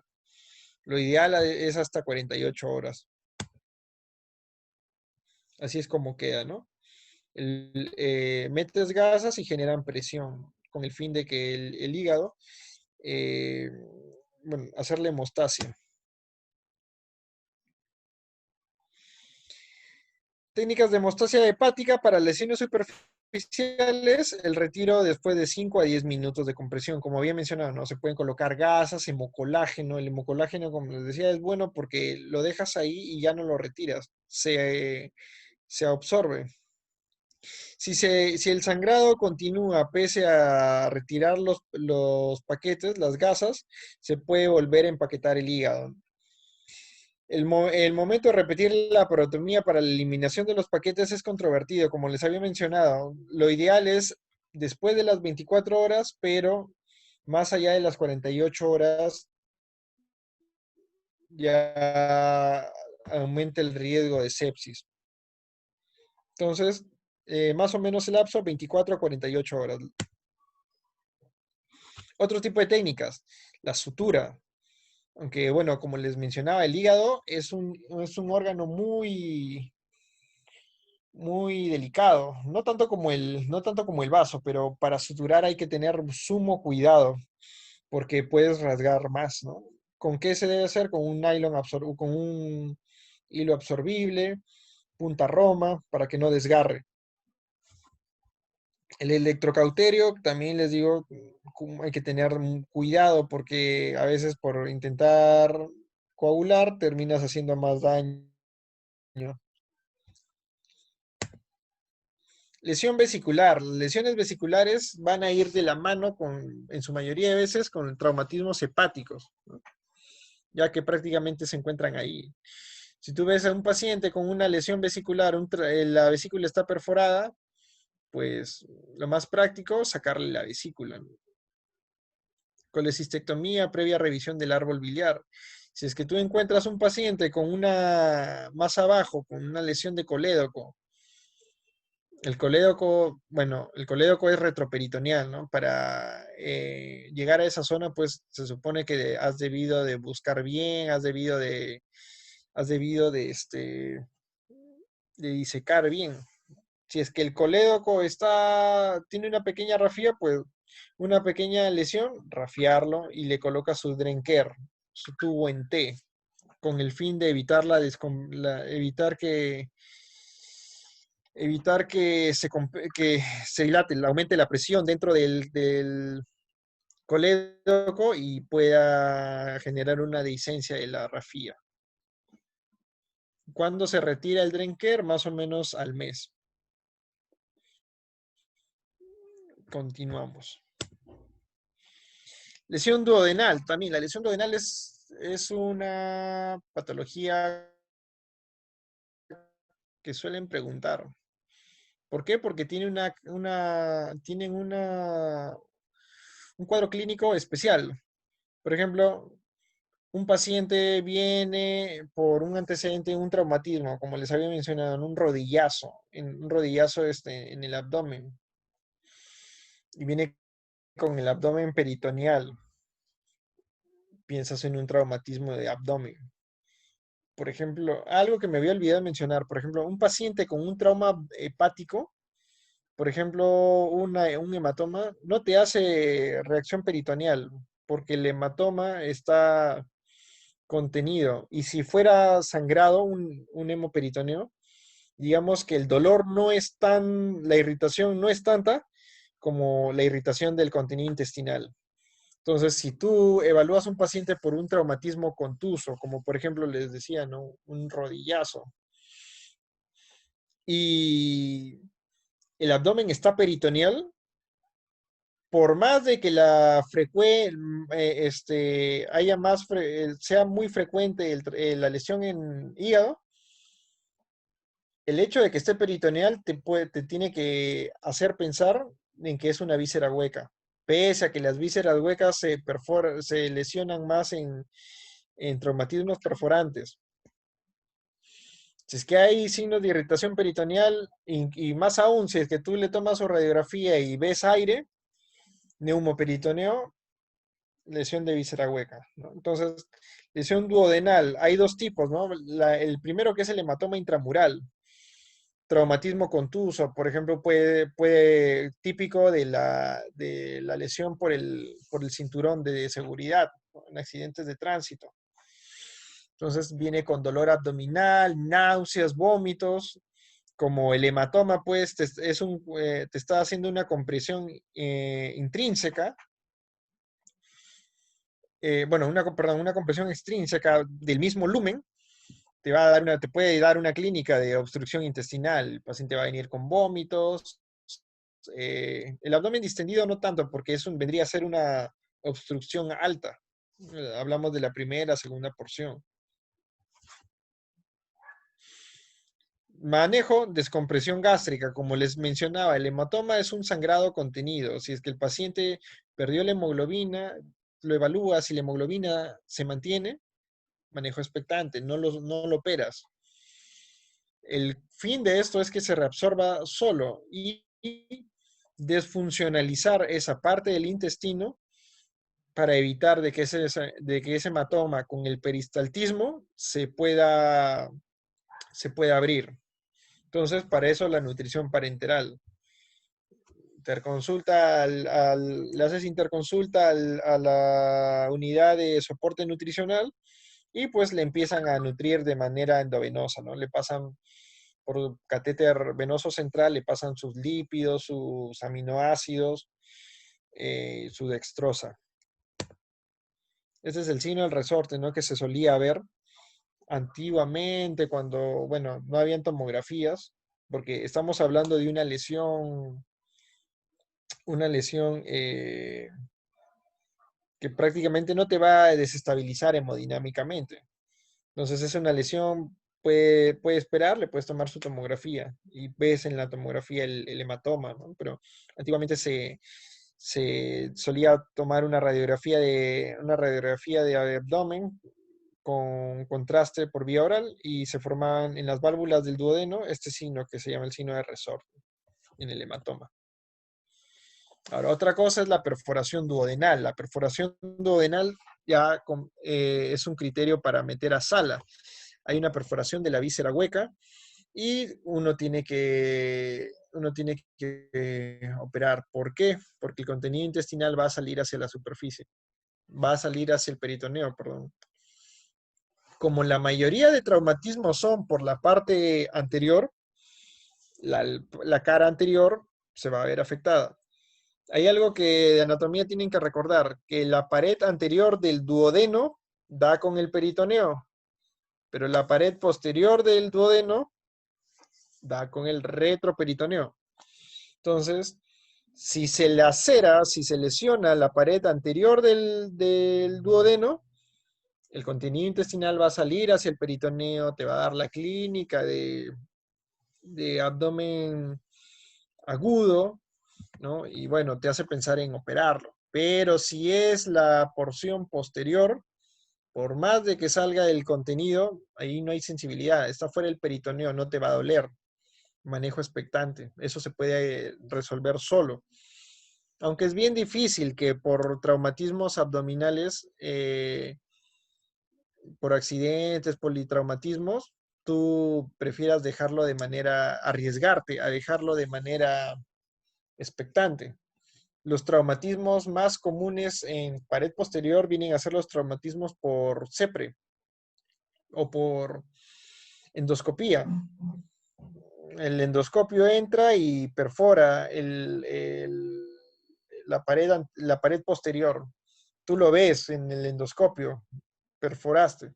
Pero el abdomen está blando, no hay dolor, NPO y manejo expectante, nada más. Y eso solo cierra. Pero, como les digo, ¿no? Eso es lo que te dice la guía. Pero difícilmente una persona se va a arriesgar a dejarle el duodeno abierto. Entonces, la perforación duodenal, dolor vago en espalda, irritación peritoneal, le toma su tomografía con contraste, vas a ver que el contenido sale hacia el exterior, refiere en dos planos, pero si tú ves que, por ejemplo, el traumatismo ha sido severo, involucra a veces cabeza y páncreas, le haces una Whipple, una duodenopancreatectomía. Es una operación más compleja, ¿no? Porque la lesión es más severa. Y por último, ya para acabar, pasamos con los traumatismos penetrantes, traumatismo penetrante, ¿no? De lesión esplénica, el manejo con presión manual. Inicialmente con presión manual. El vaso de por sí es un órgano muy importante que a veces lo solemos menospreciar. Es un órgano que nos va a ofrecer una protección inmunológica. ¿Qué sucede cuando en pacientes esplenectomizados? Ya sabrán, ¿no? Se vuelven más sensibles a padecer infecciones por microorganismos encapsulados, neumococo, hemófilus. Entonces, si es que con el traumatismo penetrante, la compresión manual para el sangrado, pues lo dejas ahí. Si es que la lesión es grande, es grave, es mucho, pues tú debes intentar conservar la mayor cantidad del parénquima. Más o menos, más del 40% se ha visto que la función inmunológica no se va a ver deteriorada. Esplenectomía o espleneografía según estabilidad del paciente. Si tú suturas y ves que el paciente va bien, pues ahí lo dejas, ¿no? Lo ideal es intentar conservar la mayor cantidad de parénquima posible. Por último, en traumatismos contusos, según la estabilidad hemodinámica también, ¿no? Embolizar la arteria esplénica es un método menos invasivo, o la esplenectomía. Bueno, hasta ahí había llegado con mi exposición. No sé si alguno tendrá alguna pregunta, alguna duda, o de repente me he dejado explicar en algún punto. Sí, doctor. Primeramente, felicitarle por la exposición, por ser de manera sencilla varios de los conceptos acerca del trauma abdominal. Eh, y hay algunas preguntas que se han realizado algunos compañeros, doctor. Le voy a leer algunas preguntas de ellas.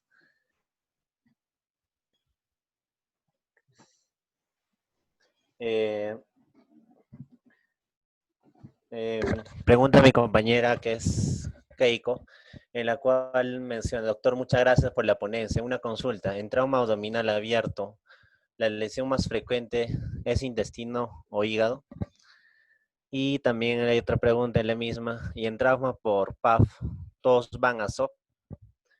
En caso Ya, de que sea tangencial y está hemodinámicamente estable, ¿se podría mantenerlo en observación? Son tres preguntas, doctor. ya, claro, me había olvidado hablar sobre las lesiones por arma de fuego tangenciales. Bueno, en primer lugar, la primera pregunta que iba, ¿me repites? Ah, ya, ¿cuál es más en traumatismo abierto? Sí, le Mira, repito, doctor. En una trauma abdominal abierto, ¿la lesión más frecuente es intestino o hígado? Es la en primera trauma pregunta. abdominal abierto depende mucho, como les había explicado, del mecanismo. O sea, por ejemplo, si es un arma blanca, siempre la localización, la gente te intenta apuñalar por dónde, te intenta apuñalar por la parte más blanda, te intenta apuñalar por el mesogastrio, por el hipogastrio, el epigastrio. Entonces, difícil, es que se da también en cuestión de frecuencia. Tú ves armas blancas, el choro te va a apuñalar por donde es más blando, ¿no? Por el mesogastrio. ¿Y ahí qué hay? Hay vísceras huecas. Difícilmente un choro va a ir y te va a apuñalar en el hipocondrio derecho, porque pues ahí están las costillas, no hay parte de protección. Tienen que también darse cuenta, pensarlo como que es la lógica del mecanismo de acción. Una lesión contusa, pues el paciente se ha revolcado, se ha golpeado, ha recibido múltiples lesiones por varias partes del cuerpo. Entonces, y digamos que el hígado está prácticamente al lado de una superficie dura, como son las costillas, no hay quien lo amortigüe. En cambio, las vísceras huecas, hay líquido peritoneal que es escaso, no están, los intestinos no están fijos desde el ángulo de Trace, prácticamente todas las asas intestinales bailan. Entonces, en traumatismos cerrados, el que más sufre es el hígado. Pero si hablamos de traumatismo abierto como perforación por, por la, por la que son pues hueca, porque el agresor o sea, te ataca dirigiéndote a esa zona. No vas a creer que o sea, te apuñalan, está en mesogastrio y tú vas a decir, ah, no, pero lo más frecuente es hígado. No, no, o sea, es más que todo por eso, porque si los choros te empezaran a apuñalar, pues en hipocondrio derecho, la epidemiología sería diferente, ¿no? O sea, es más que todo por eso. En traumatismo abierto, víscera hueca. Traumatismo cerrado, hígado o vaso, como les dice. Hay una controversia y mayoría, y digamos, desde el punto de vista quirúrgico, es hígado. El órgano más grande, involucra más cuadrantes que el mismo vaso. La segunda pregunta iba por, Le ¿me lo puedes repito, doctor. repetir, Teo? En- y en caso de trauma por PAF, todos van a SOP, si van todos a sala de operación. Entonces la pregunta, si Ya. todo... Sí, efectivamente, todo traumatismo. Lo que pasa es que tú tienes que pensar que la lesión por arma de fuego es una lesión de alta energía. Entonces, a veces sucede que la bala entra, choca con un hueso y cambia de dirección. Otras veces la misma bala forma esquirlas, se fragmenta dentro del organismo y esas esquirlas lesionan diferentes puntos. Entonces, como es una lesión de alta energía, tú no te puedes arriesgar. Te podrías arriesgar, de repente te sientes más cómodo haciendo la laparoscopía que la parotomía, pero sí o sí tú tienes que pensar en que hay esa lesión puede haber lesionado, puede haber afectado, haber perforado una víscera hueca, puede haber perforado un vaso. Entonces, tú no te vas a arriesgar, no vas a arriesgar la vida del paciente en decir, no, oye, hay que ver qué pasa. No, es un traumatismo de alta energía. Tienes que ir a lo peor, pensar en lo peor. Por eso que armas de fuego, si el disparo es perpendicular, o sea, entra a la cavidad abdominal, sí o sí sala. Así tú encuentras al paciente estable, te podrías atrever a hacerle una laparoscopía, pero tienes que revisar. No te, es negligencia, que siendo arma de fuego, tú no entres. Muy diferente, pues, a que tú recibas un arma de fuego en un miembro superior, miembro inferior. Sucede, por ejemplo, que a veces llegan a la emergencia pacientes con lesiones por arma de fuego en el muslo. Tú lo ves, el paciente está caminando, le tomas la presión, está estable. Entonces, le tomas la radiografía y ahí ves que la bala está impactada. Si el paciente está hemodinámicamente estable, lo dejas ahí normal, porque alrededor de la bala hay músculo y ves que no hay sangrado activo, porque como es músculo, el mismo cuerpo hace una pequeña presión para que el sangrado se contenga. Algunos, gente pues ignorante, gente de la mala vida, va y te dicen, no, que me la tienen que sacar y no entienden. Cuando tú tienes una bala en algún miembro, en el muslo, en la pierna, en el brazo, y el paciente está estable, lo ideal es no sacarla, de emergencia, no sacar, porque si tú te atreves, tú no sabes si ese vaso, si esa bala ha chocado y está lesionando con un vaso, pero la misma, entonces tú sacas la bala y empieza a sangrar. Entonces, eh, la fregaste, ¿no? Pero si el paciente está estable, lo dejas ahí. Si es que viene por arma de fuego y el sangrado es profuso, ahí sí, sí o sí lo tienes que operar, ¿no? Ahora, cuando son traumatismos por arma de fuego, pero son tangenciales, o sea, no llegan a entrar a la cavidad abdominal, sino rozan. De todas maneras, hay una transmisión de alta energía. La energía de la bala se va a transmitir, eh, se va a transmitir a los órganos internos. Pero digamos que no va a ser con tanta, la potencia no va a ser tanta como cuando entra de frente. Entonces, ahí tú podrías, si es que el paciente está estable, podrías diferir la cirugía, ¿no? Si es que le toman la ecofaz o la ecografía abdomen total, no hay líquido libre, no hay caída de la hemoglobina, puede esperar. Pero si es tangencial y el paciente está hemodinámicamente inestable, ha habido pérdida de hemoglobina, encuentras líquido libre en cavidad abdominal, no tienes por qué esperar, tienes que esperar. Siempre va a regir la clínica y también la clínica y la lógica. siempre tengan presente eso, que el arma de fuego la lesión por arma de fuego es una lesión de alta energía. Y por más de que roce o haya entrado y cerciorarte, no sabes si la bala se ha fragmentado, si la bala ha fracturado parte de un hueso, no sabes nada. Tienes que irte a lo seguro, tienes que pensar en lo peor. Por eso es que se recomienda sí o sí la laparotomía exploratoria. Acá tenía no el algoritmo, ¿no?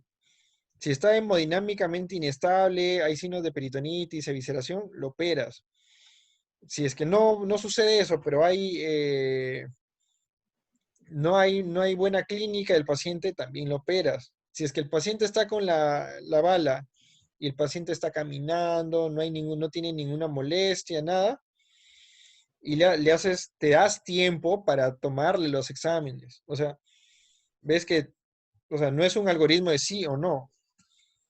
Si es que los exámenes sale algo positivo, igual tienes que operarlo. Pero si no hay nada, de repente ha sido una bala, pues ha sido de baja energía, como las perdigoneras, el paciente está estable, puedes observarlo, pero no es del todo seguro. Mira, incluso en este cuadro te dice que esto de acá puede cambiar si es que el paciente empieza a descompensarse. Ya, o sea, no es absoluto. Yo creo que, al menos de los cirujanos que yo conozco, ninguno se arriesgaría a dejar un traumatismo por arma de fuego en observación. Yo tampoco lo haría porque también no solamente tienes que ver al paciente, sino también tienes que cuidarte tú. Entonces, el paciente se puede morir de un momento a otro y te cae a ti pues la responsabilidad. ¿Por qué no lo operaste? Pero si el paciente estaba estable, pero ¿qué dice en la guía? Y sales perdiendo, pues, ¿no? O sea, siempre por arma de fuego, ir a lo seguro, protéjanse ustedes y protejan también al paciente. Operarlo, no pierdes nada. O sea, el paciente ya está. Si es que tú crees que es algo leve, por ejemplo, en esto de acá, no pierdes nada haciéndole una laparoscopía diagnóstica. Tú estás haciendo algo, te defiendes, ¿no? Yo ya le hice esto.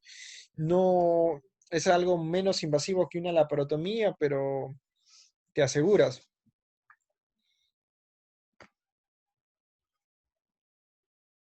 Bueno, eso era con respecto a esa pregunta. No sé si tenían alguna duda. Sí, doctor, muchas gracias por la respuesta. Aquí hay otra pregunta de Alex González. Me menciona, doctor, buenos días. Una alternativa a la maniobra de Pringle podría ser las maniobras de Mackenzie o de Lewis y Lin. Si en caso que se puede usar, en qué caso se puede usar o por qué se puede usar. A ver. No, la verdad que por homónimos no lo podría entender, pero si me podría explicar más o menos en qué consiste esa maniobra, te podría responder. Porque, Ya. bueno, en cuestión de traumatismo hepático, eh, eh, la maniobra de Pringle es una maniobra, digamos, eh, un poco drástica, ¿no? Si es que puedes usar maniobras menos invasivas, depende también de cómo se encuentra el paciente. Siempre va a mandar lo que tú encuentras. Por eso digo, por homónimo no lo conozco mucho, pero si me pones ahí en qué consiste la maniobra, te lo podría explicar. Hay otra pregunta más, doctor, donde menciona Carlos Yucra. Doctor, muy, muy buena la ponencia. Mi pregunta es, en el primer nivel de atención en un paciente hemodinámicamente inestable, ¿la reposición es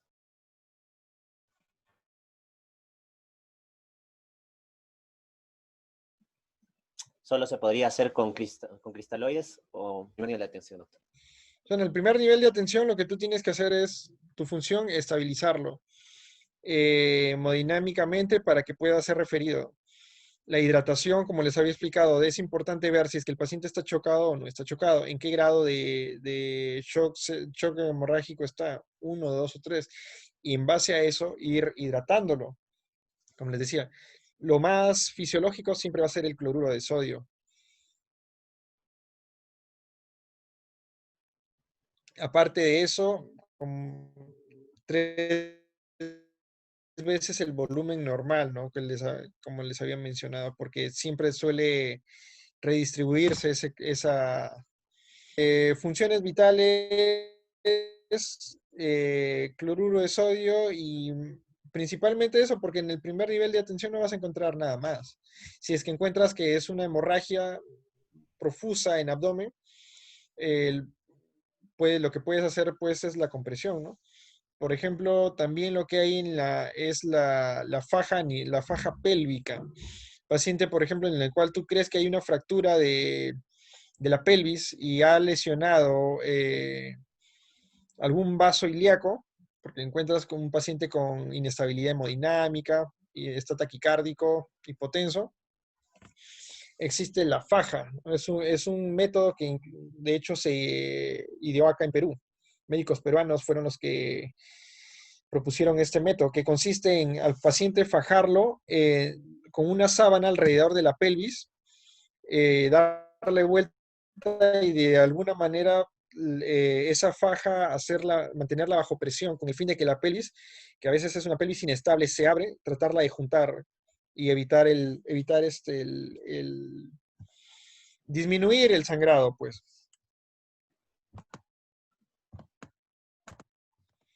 De ahí otro tipo de maniobra para el nivel de atención en lo que respecta a traumatismo abdominal. No había mencionado acerca del traumatismo a nivel de vejiga, de uréter, ¿no? Eso me había faltado. Por ejemplo, cuando un paciente viene con uretrorragia, en los libros mencionan, ¿no? Que está contraindicado la colocación de sonda Foley, ¿no? Pero se ve bastante en la práctica que pacientes con uretrorragia se les coloca sonda Foley, incluso con guía y todo. Entonces, lo que tú también tienes que hacer como manejo de primera atención es colocarle sonda Foley, porque eso te va a ayudar a ver, te va a guiar también en qué grado de shock hemorrágico está, en controlar la diuresis. La diuresis va bajando, le vas aumentando la hidratación. Por ejemplo, si nosotros tenemos una lesión en vejiga, eh, la pared anterior de la vejiga no está en contacto con el peritoneo. Entonces, se puede extravasar la vejiga, pero tú no vas a tener ninguna molestia, no va a haber signos de peritonismo. Ahí lo que se realiza es una colocación de la sonda Foley y lo dejas ahí por 10 días, 15 días más o menos. La lesión suele cerrarse por completo. A diferencia de una lesión de la pared posterior, en la cual está en contacto con el peritoneo y sí te da clínica, ¿no? Y en estos casos sí es necesario operar. Bueno, de nuevo, ¿no? Como manejo de primera atención, de primer nivel de atención, estabilizarlo, hidratarlo, colocarle sonda Foley, eh, también de repente sonda nasogástrica para la descompresión en caso que haya obstrucción intestinal y pues referirlo. Nada más. Ya, doctor. Hay una última pregunta donde menciona que, doctor, ante una lesión por arma de fuego cercano al píloro, ¿por qué se realiza lo que es la piloroplastia? ¿Y por qué indicó que en lesión gástrica penetrante se realiza la vagotomía, doctor? ¿Me repites? ¿Me repites? Son dos ¿Por qué en preguntas, una doctor. lesión? ¿Por qué ante una lesión por arma de fuego cercano al píloro, por qué se realiza la piloroplastia? ¿Y por qué también indicó que la lesión gástrica penetrante se realiza la vagotomía? Lo que sucede es que, en primer lugar, el estómago es uno de los órganos que más suele, ¿cómo te explico? Cuando tú suturas el estómago es uno de los órganos que más suele pegar con mayor facilidad, ¿ya? En un paciente eh, normal, en un paciente sano, ¿ya? Sin embargo, sucede que a veces en pacientes con algún problema nutricional, la rafía no llega a pegar del todo. Y aparte de eso, el estómago, el mismo hecho del contenido gástrico que tiene, suele debilitar la rafía. Las rafías que se hacen a nivel de estómago, víscera hueca, suelen ser rafías absorbibles, porque tú lo haces no con la intención de volver a entrar solo para retirar los puntos. ¿No? En teoría siempre se hace con suturas absorbibles y estas suturas suelen degradarse con los jugos gástricos. Entonces, recuerda que a nivel del píloro, el antro, existe mayor presencia de jugos gástricos. Entonces, cuando tú vas a hacer una rafía, una rafía a nivel de esa lesión, existe alto riesgo de que haya dehiscencia de esa anastomosis. Por eso es que tú realizas una piloroplastía, digamos, para que los jugos gástricos pasen con mayor facilidad, o una vagotomía, para aumentar el vaciamiento gástrico o para reducir la secreción de jugo gástrico. Y eso pues te va a reducir el riesgo de que a la larga, bueno, reducir el riesgo de una dehiscencia de anastomosis de estómago, que es un problema muy grave, pues por el pH del estómago es muy elevado, ¿no? Y al salir al exterior, al peritoneo, pues te genera una mayor irritación que, por ejemplo, una perforación a nivel de colon, a nivel de yeyuno. Es principalmente por eso. Doctor, muchas gracias por las preguntas que respondió. Esas son las preguntas que se han realizado.